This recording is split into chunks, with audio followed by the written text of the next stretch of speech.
To start off, if you're a child, you start remembering things when you're 4 years old.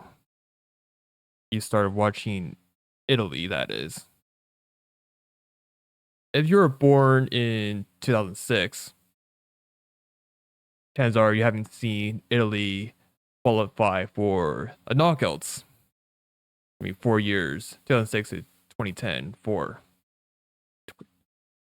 Yeah, if you're a child, you're born in 2006, chances are you haven't seen Italy qualify for the knockouts. Unless you're watching highlights. If you're born in 2014, and 4 years later, you probably haven't seen Italy qualify for the World Cup. You know, and possibly won't qualify given the state of this national side.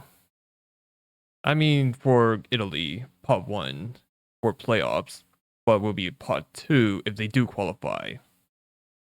If they do, yeah, start off for the qualification bracket, they are drawn against pot four, and then maybe playoff to pot two or three side.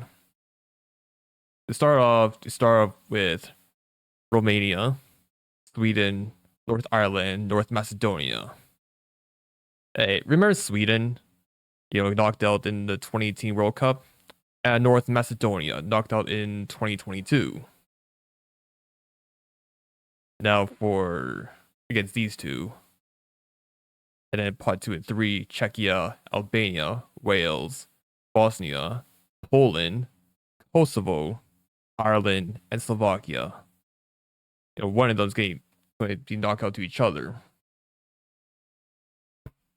And even if they do somehow qualify, which is doubtful given how much they lack leadership or personality,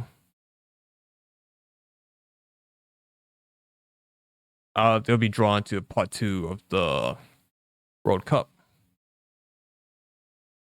Drawn against U.S., Mexico, Canada, Spain, Argentina, France, England, Brazil, Portugal, Netherlands, Belgium, and Germany. Of course, if you do win, they'll be drawn to pot one for qualifiers. But yeah, you shocked about that. Another thing is, since you talked to someone who watched the 2006 World Cup, and that's almost 20 years, I think. Yeah, almost 20 years later, they'll be concede 7 goals to Norway. In Italy, it's 1-0 is bad enough. Why not 7 goals? Leaking goals. Italy's known for Catenaccio. Catenaccio play. Maybe in for a shock. Long days before there's no personality leadership. I mean, for Euros. I mean, it's no fluke since they hit the right time. Go 37 games unbeaten. And then collapse. For the Euros, you had players on pretty much the last tournament.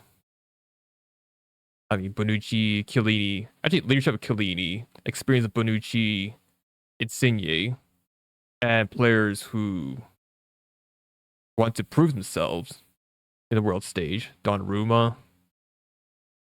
Actually Donnarumma's first major tournament. Insigne leadership experience that. Jorginho in his Ballon d'Or form. Of course, you have Barella, Chiesa, and Spina in good form also. Also not watched Di Lorenzo. Now they'll watch something else. I talk more about Italy's youth system. I'm surprised it keeps screaming for play the youth since 2018. Did we do that? No. I mean, we did somewhat, but injuries happened. There's a mix of that and part injuries. In post 2021, 2020 Euros, he is a injuries. Of course, we had Bastoni, who I hope he actually learns how to play a back four, play in back four. And same thing for Demarco. Like these days, you gotta learn how to play a back four because it's part of Inter's problem. And also, yeah, Milan, Juve. I mean, they haven't. That audacity. I mean, they have fans like them.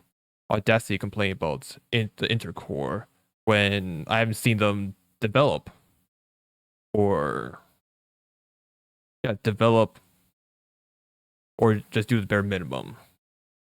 I mean, for Juve, Locatelli and Cambiasso is passable. I mean, hopefully Cambiasso starts in right back or Coyote. Because Coyote's in Brentford, Cambiasso he can play right back, but he's mainly a left back.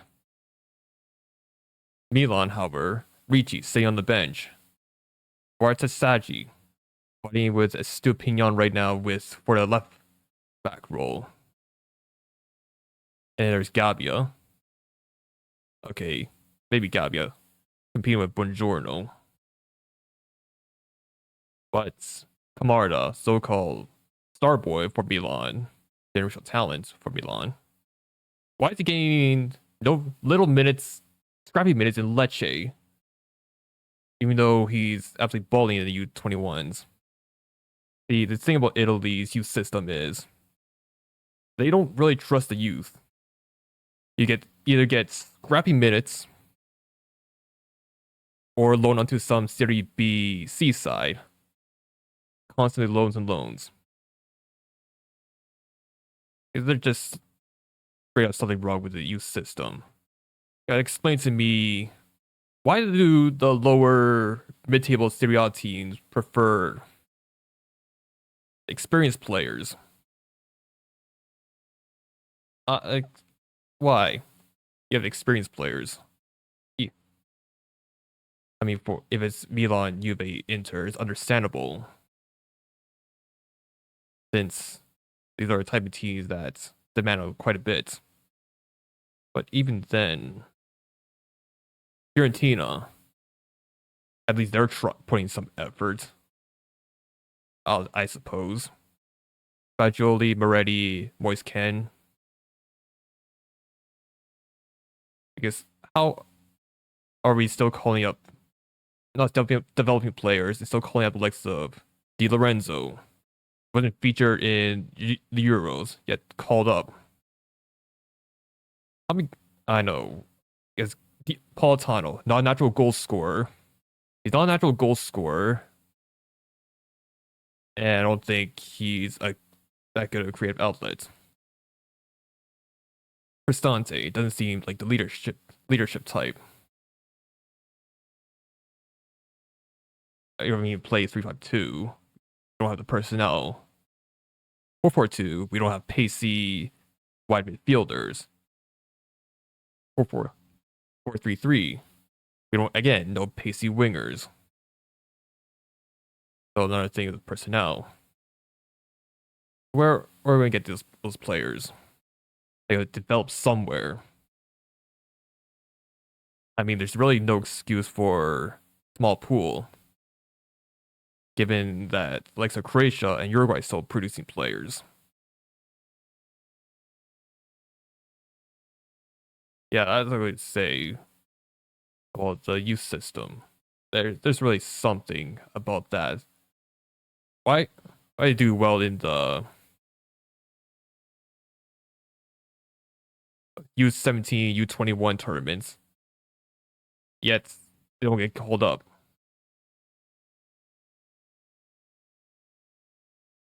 And no, you can't have an excuse that is a whole different level.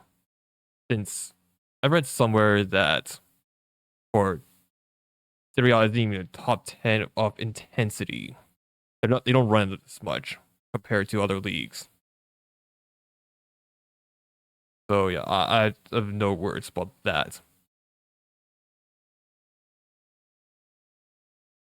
Other thing is that the football structure.